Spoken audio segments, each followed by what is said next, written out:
Assalamualaikum warahmatullahi wabarakatuh. Kembali lagi di Ngehits ngobrol bareng Ustadz Hafid.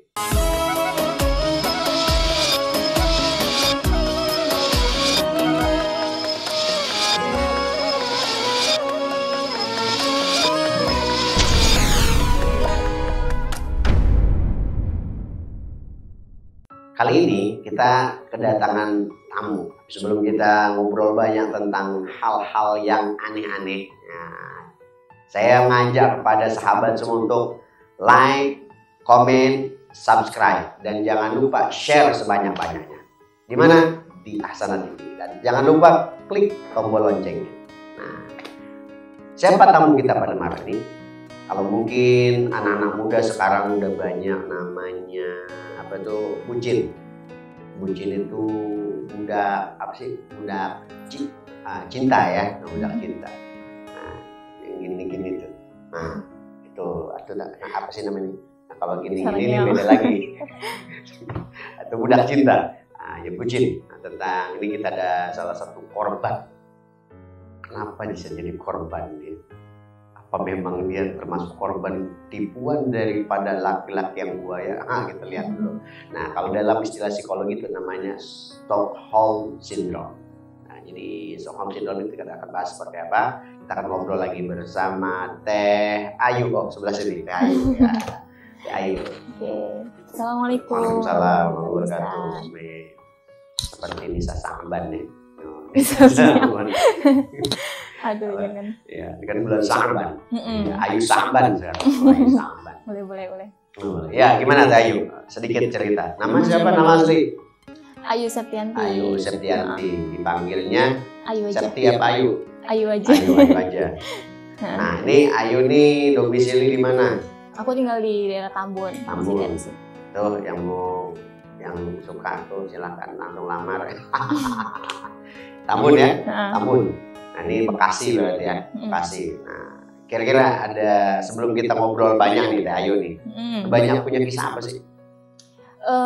Mungkin dengan masa muda, biasa percintaan. Umur berapa umur? Masih muda, 22 tahun. Tapi udah kayak Mama Kosidan. Apaan? Enggak. Ya, umur 22 ya? Kuliah berarti? Kuliah. Sekarang aktivitas kuliah, kerja nggak? Enggak, fokus kuliah. Kerja, enggak, kuliah. Berarti orang tua ada ya dua-duanya? Alhamdulillah. Nah, usia 22 tahun, masih sibuk kuliah. Nah, ini ada hal unik. Kenapa saya ngasih bucin? Nah, sebenarnya sebelum kita bikin video tadi, ngobrol-ngobrol dikit nih. Ternyata katanya. Bukan katanya sih, kata lu tadi. Ya, katanya nih. Katanya, dengar nih. Saya pernah bisa dibilang terlalu cinta sama seseorang gitu kan. Cerita dong sedikitnya kayak gitu. Gimana? Promoin dulu nih. Oke. Instagram dulu. Kali aja mau ada yang mau follow kan ya. Awas loh, laki-laki nih. Laki-laki jangan jelalatan matanya. Kadang-kadang sok-sok ini apa? Sok-sok gombal sama perempuan. Jangan kayak gitu mah. Jadi kalau laki-laki itu simple untuk nilai laki-laki itu. Ketika dingin dia kepada perempuan yang lain, ya pasti dia ketika dingin ke perempuan dia pasti akan dingin ke perempuan yang lain. Biasanya kayak gitu. Tapi ketika dia manis, ente, terus tiba-tiba ngegombal tiap hari, dia akan bisa juga dia ngegombal pada perempuan lain. Itu aja simpelnya. Sifat laki-laki kayak gitu. Jadi jangan mau. Jadi seperti apa ya? Kalau laki-laki ngegombal itu seperti ngasih gula kepada orang yang kena diabetes, bikin mati. Bener kan? Bener. Kadang-kadang nih perempuan ketemu sama laki-laki, digombal sama laki-laki. Bapak kamu tukang cilok ya? Aduh, kok tahu? Karena kamu telah mencolok-colok hatiku. Gitu ya. Dan besok lagi bapak kamu diabetes ya? Anak kamu manis ya? Itu kan sering tuh. Itu biasa dari gombal-gombalan. Ini udah pernah kita bahas juga ya. Beberapa ceramah. Gitu. Kadang-kadang nih laki-laki nih kalau ngegombal itu biasanya senjata dia untuk melemahkan perempuan. Jadi ada namanya Stockholm Syndrome namanya. Kayak gitu. Jadi coba cerita dulu deh. Kalau dari aku pribadi masalah percintaan dulu itu aku bisa dibilang kayak lingkungannya itu mensupport banget Ustadz ya, dengan keagamaan gitu, dengan ketaatan. Bisa Dulu tuh ngaji berarti. bisa, alhamdulillah. Bisa Bukan salawatan. bisa, tapi nggak sejago Sabian. Oh. Ya pokoknya intinya dulu itu aku dalam lingkungan yang support, yang bahkan bisa dibilang ukti-ukti lah gitu. Ukti-ukti. Terus dulu masalah laki-laki Sekarang itu sudah banyak juga ukti-ukti cabe-cabean. nah itu Ya, cabe-cabean syariah kalau saya sebut. Banyak orang pakai cadar pakai, kerudung pakai, tapi pacaran. sikapnya, nah itu Pak kerudung nggak pakai, tapi apa bahasanya mau dipegang-pegang. Banyak kayak gitu. Itu juga tidak menutup kemungkinan. Yang disalahkan jangan kerudungnya, akhlaknya, orangnya, oknumnya. betul. Kayak gitu. Jadi jangan sampai salah. Oh kerudung, ngapain sih pakai kerudung? Orang kerudung kayak gitu, jangan gitu. Yang berkerudung aja kayak gitu, apalagi yang kagak pakai kerudung kan gitu betul. Nah, kayak gitu. Terus lanjut ya. Dulu tuh Ayu bisa dibilang orang-orang yang mendukung istilahnya tuh Indonesia tanpa pacaran gitu. Oh, Nah dulu tuh Ayu, campaign-nya gitu ya. dulu tuh Ayu, Jadi hidup jomblo. nggak gitu juga. Istilahnya kita mendukung ketaatan pada di masa muda gitu, menjaga kehormatan.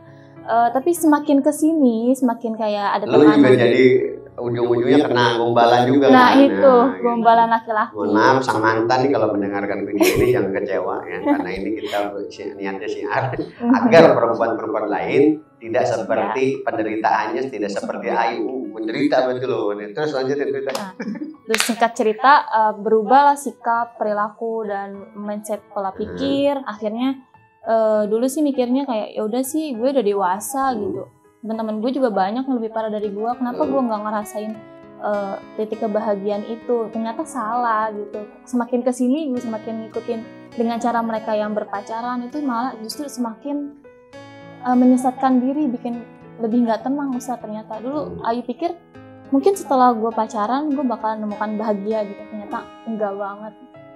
Dan sampai ada sampai ke sini ceritanya sampai ditinggalkan oleh seseorang gitu.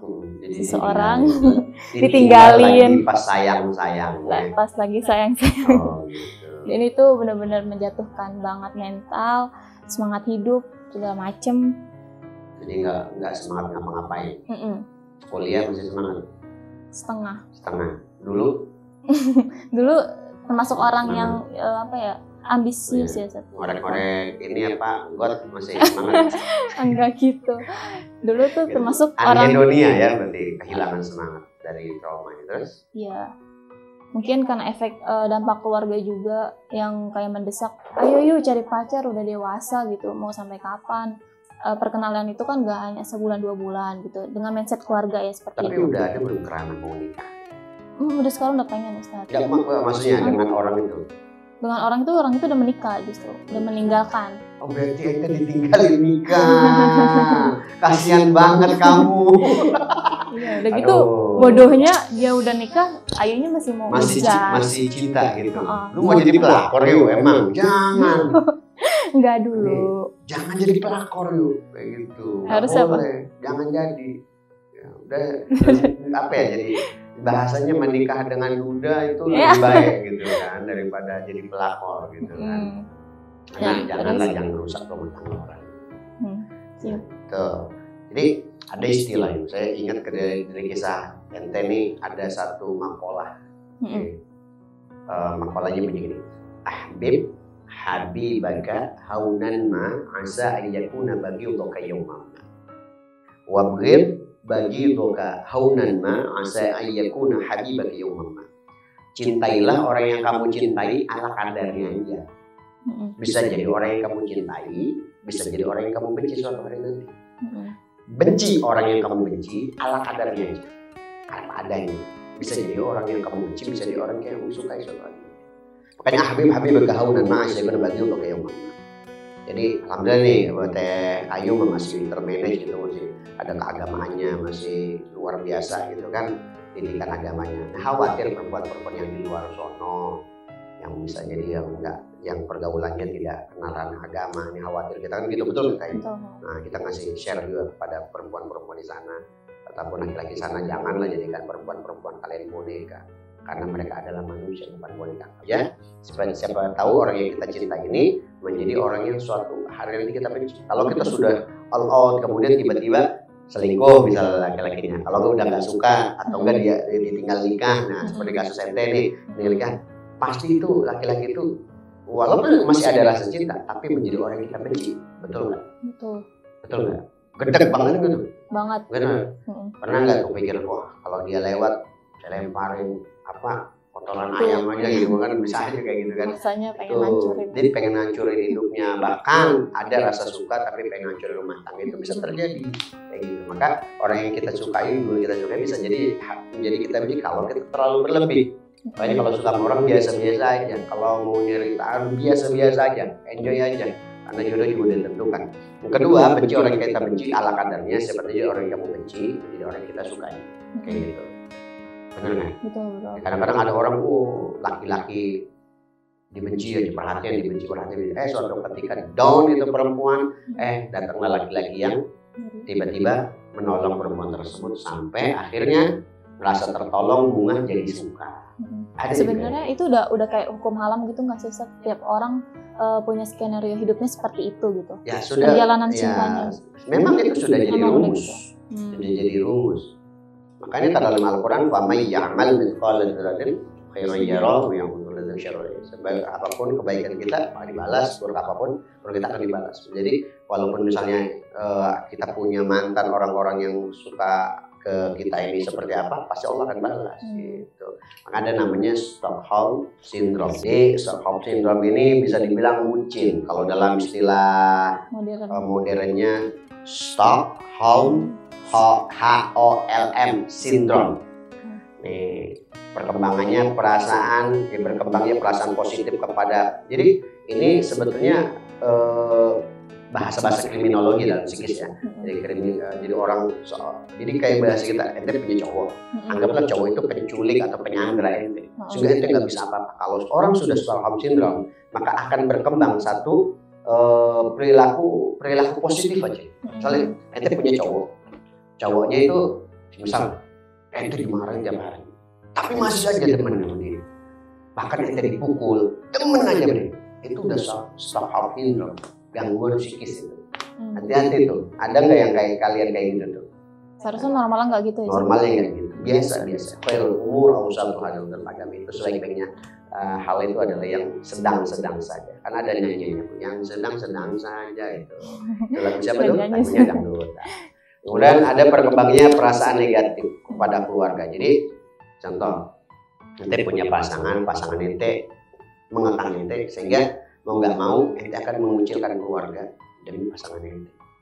Sifat-sifat negatif timbul kepada keluarga, sehingga makanya tidak sedikit orang-orang yang bucin itu jauh dari keluarga, durhaka kepada orang tua, tidak dekat dengan saudara-saudara, itu bucin. Bener nggak? Betul banget. Betul. Nah, terus ada perasaan positif muncul disampaikan oleh pelaku ataupun korban, terus rela membantu pelaku. Pokoknya itu walaupun bentuknya tidak kejahatan, kalau sudah bucin itu pasti lakukan.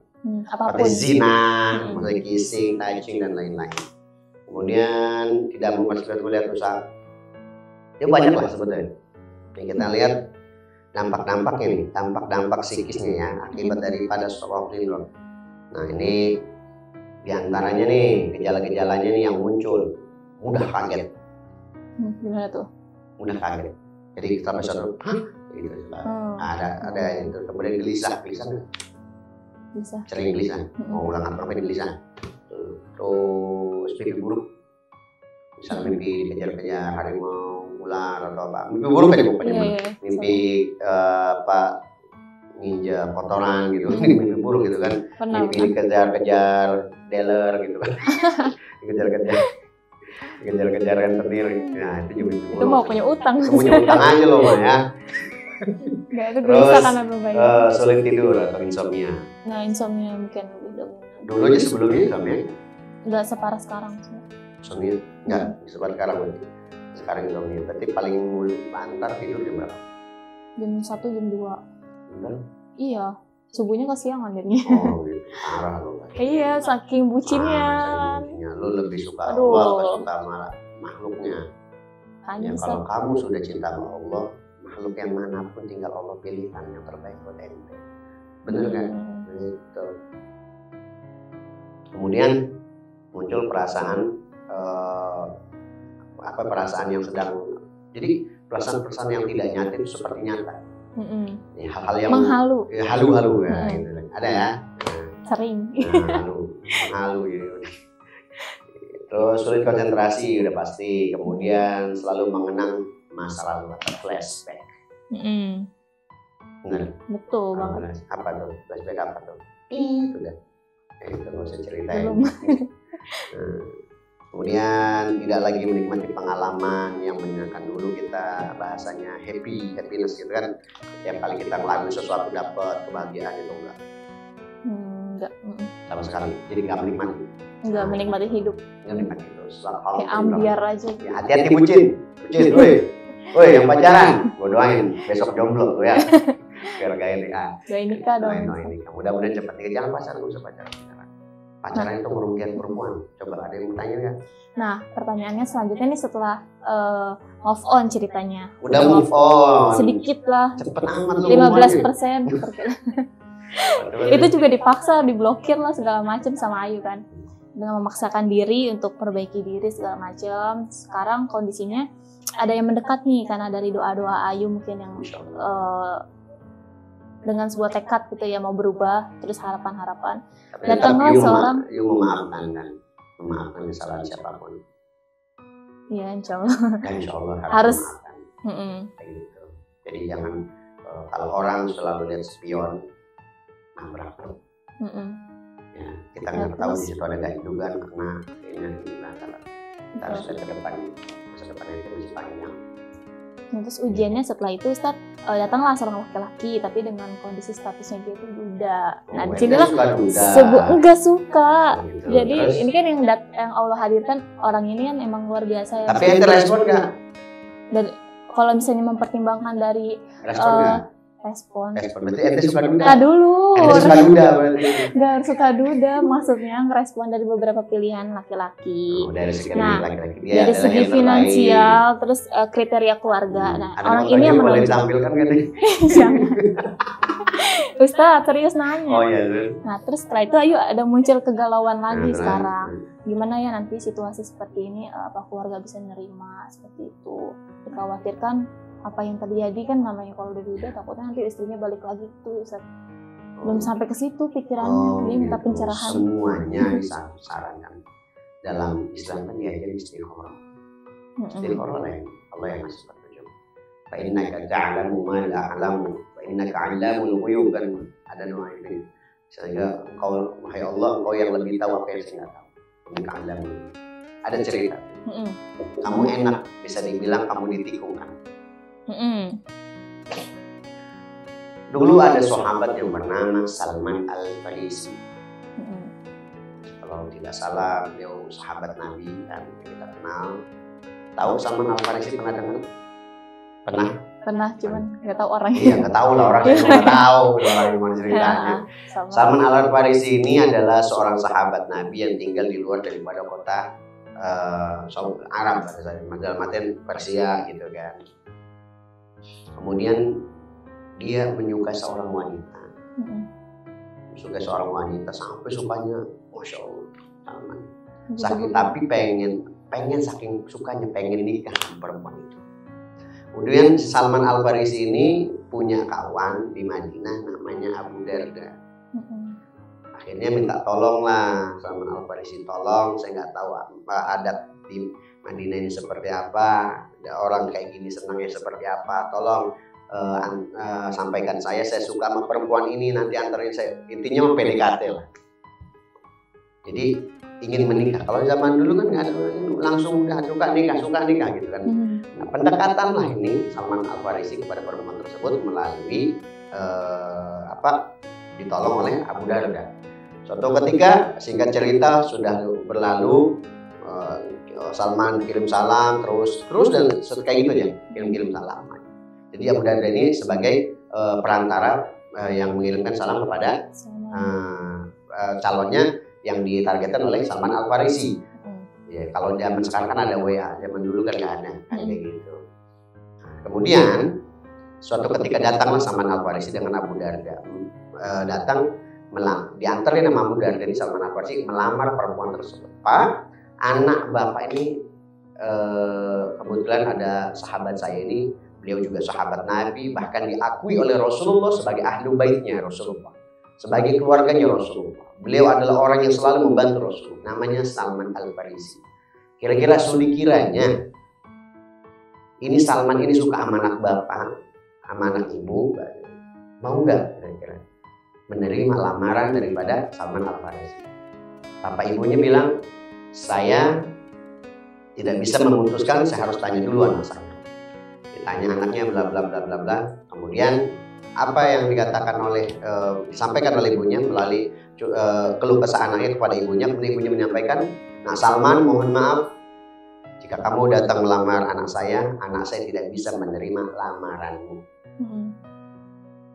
Karena kamu datang berdua, dilanjut lagi sama ibunya, dengan Abu Darda. Tapi jika Abu Darda datang ke sini juga dengan hal yang sama untuk melamar anak saya, maka saya akan terima lamaran Abu Darda tersebut. Nyesek nggak tuh? Banget. Nyesek itu.